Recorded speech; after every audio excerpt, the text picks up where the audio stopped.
Hey guys, welcome back to the channel. Thank you for clicking on this video. So it's been a minute since I just sat and talked to you guys. So I thought I'd do that today. I'm recording this video in October 5th, but it has been 4 years on September 15th since I moved to Germany. First video I made for you guys was in Bamberg. Flashback. Hey, thanks for tuning into this video. Today I'm going to talk about the reasons why I decided to leave the US and come to Germany. While I do that, I'm going to enjoy a nice little breakfast of Leberkäse and a coffee. End of flashback. I remember making that video sitting at a coffee shop. I had some breakfast. I think I had, what did I have? Oh, I had a Leberkäse Brötchen and a coffee. And I got so many comments about, oh, I can't believe you're eating Leberkäse for breakfast. But it was like literally the first meal I had in Germany, and it was delicious. Ever since that point, I've been addicted to Leberkäse. I love Leberkäse. But I remember sitting there talking about why I moved to Germany. I went through my backstory, and I guess maybe I'll give a little recap for those of you that are new that didn't join me 4 years ago and then I haven't gone back and watched that video. So I moved to Germany in September of 2020 to work on a master's. And when I moved here, I didn't move to Berlin at first. I moved to the northern part of Bavaria in a city called Bayreuth. Bayreuth is a small city of about 60,000 people, best known for being the birthplace of Richard Wagner. You know your opera, you know Wagner. I moved there to do a master's program in economics and history. Quickly found out through that first year that I suck at economics and I don't really enjoy it. So I started looking for another master's program. And initially I had applied for the global history master's program at Bayreuth simply because it was there. For whatever reason, I got a rejection email, which seemed a little weird, but I was like, okay. So I started looking around for other options, and I found a global history master's program in Berlin, a joint master's program between Humboldt University and Freie University. So I applied for that, and I got accepted to that. Almost exactly at the same time as I got accepted to the master's program here in Berlin, I got accepted to the one at Bayreuth. I got a letter saying I was accepted. I don't know if there was a miscommunication or what, but so long story short, I decided to come to the program in Berlin. It had been my dream when I moved to Europe to live in a big European city, not so much living in a small Bavarian town. And especially that first year with COVID still going on, I was extremely isolated. I didn't have a chance to really meet anybody because we were in lockdown. So it was very lonely, very isolating. Hardly anybody spoke English, and I had a hard time. I kind of almost wanted to pack it in and go home. I found my outlet through making these videos, through doing a little bit of travel when I could travel. So flash forward, the next year, September 2020, I decided to move to Berlin, and here we are. So I'm recording this video out, taking a little walk in Spandau. I'm just going to probably give you my thoughts as I go. What are my takeaways after 4 years of being in Berlin? How has my life changed? How is it better? How is it worse? Am I happy I'm here? Do I want to go home? I'll answer these questions as we go.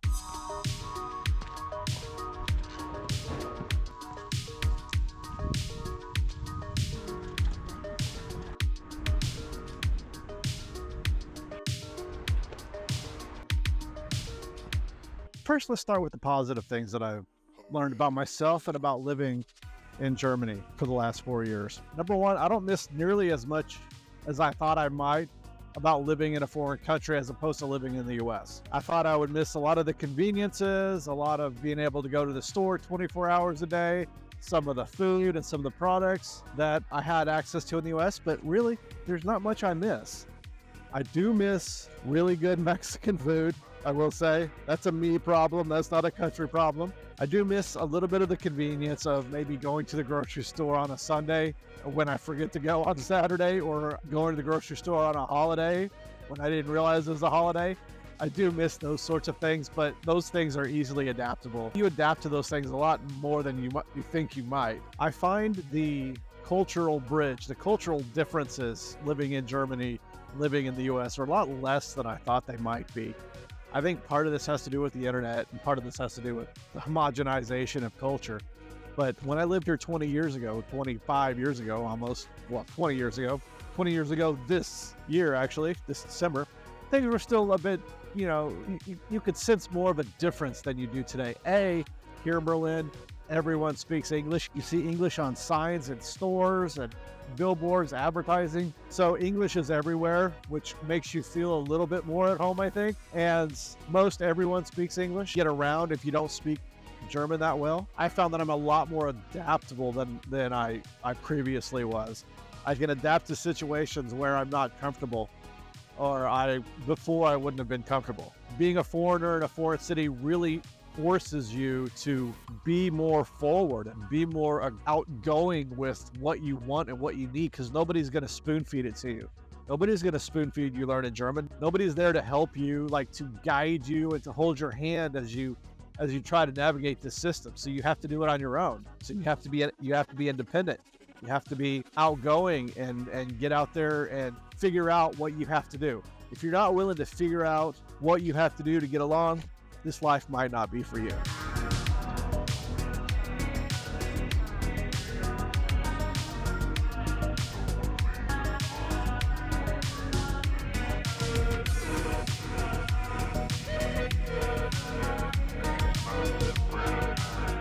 All right, so what are some of the negatives of the 4 years that I've spent in Berlin? Well, there are some. I made a video about loneliness before. I'll link it here. Talk about how this life can be extremely isolating if you let it, and I have a tendency to let it. It's hard to live in a foreign country when you don't speak the language.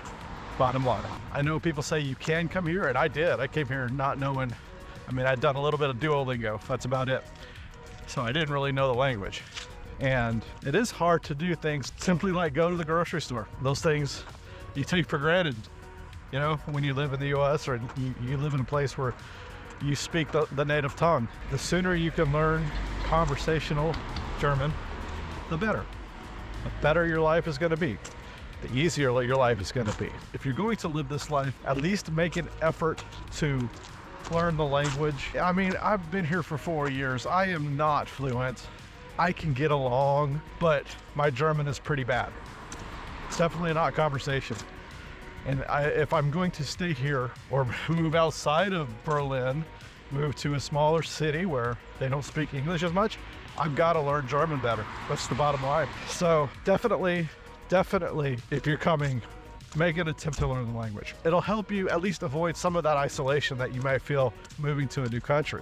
Second negative is that bureaucratic things are far more difficult than they should be. I don't mean because of language, I just mean in general. Like for instance, whenever you move, even within the city, you move apartments, you have to register with the city.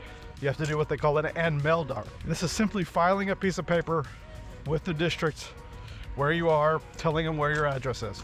Simple. You should be able to do this online, right? You should be able to submit this paperwork online in 5 minutes. But no, you can't. And it is practically impossible to get an appointment with one of the offices to do this.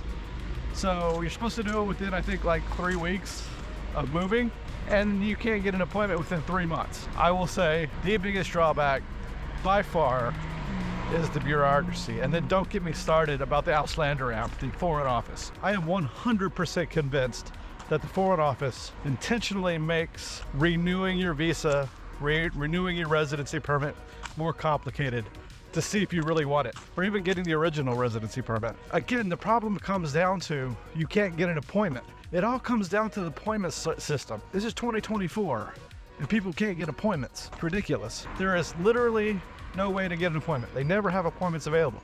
So what you have to do is you have to go to the Foreign Ausländeramt website, go to the Contact Us page. They say, do you have any questions? It has a place where you ask questions. You have to fill out the comment box, fill what you want to do. You want to renew your application. You have to do everything in German, of course. You have to say you want to renew your residency permit, you want to get a residency permit, whatever. You have to attach all of your paperwork to this, what I assume is semi-secured Contact Us page, and then you have to submit it. You will not get an email saying, hey, thanks for sending us all your paperwork, we'll get back with you.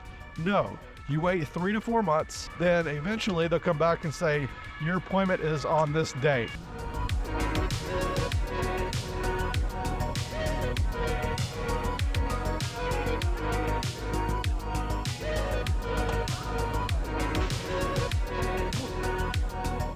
All right, so those I think are the positives and negatives I've taken over the last 4 years of living here in Germany and in Berlin in particular, I think. Life is a lot different when you don't live in Berlin. If you're going to live in a smaller town, you're going to need to know more German. you're going to need to adapt a little bit more because it's a little bit harder. Everyone speaks, the vast majority of people here in Berlin speak English. It's going to be a lot easier to get around here in Berlin than it would be, say, in like Marburg or, I don't know, Bayreuth. Best advice to you would be, if you're coming to Berlin, coming to Germany, do as much learning of German as you can. That's kind of generic advice, but it'll make life a lot easier when you get here. Now, as for me, what's been going on with in my world in the last few months? Well, I know some people were heavily invested in my roommate drama, where I had a crazy roommate. If you don't remember it, I'll put some video in here from that if I can find it. Yeah, I had a crazy roommate. He finally moved out, and then it was just 3 of us since August, and then the other girl moved out at the end of September. So then it was 2 of us for a few days. Now I've got 2 more roommates. The 2 new roommates seem quite nice. One's from Honduras and one's German. They seem very nice. No problem so far. Still working on my master's. Somebody asked about a paper I was working on. I think I got that turned in, got a good grade on it. I've got 1 more term left. Well, I've got 1 more paper I have to write. I didn't write a paper for summer.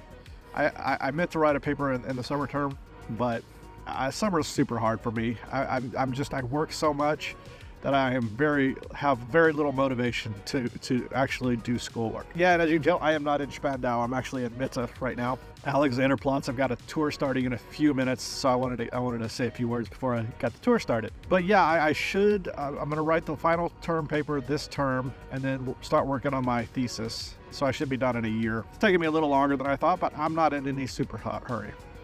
After I finish my master's, I really got to figure out the plan for the next step, and we can talk about that in a little bit. So what exactly is my plan for after I finish my master's? Well, ideally, I would stay in Europe. I might want to do a PhD, I think. That's what I lean toward. That's what I say I'm going to do. Honestly, if I could make a full-time business out of being a tour guide, I'd probably do that. I really, really enjoy doing it. It scratches all the needs that I have to talk history, explore, talk to people, engage in people, and make connections like that. I really enjoy showing people things that I like. I really enjoy showing people Berlin. I've looked at perhaps seeing if I could do like longer term guiding, like guiding groups to various cities across Europe, like 3-week tours, 2-week tours, things like that. I thought that might be a good way to stretch my horizons and do something like that. I would like to, I don't know that I want to start my own business. I suppose I could.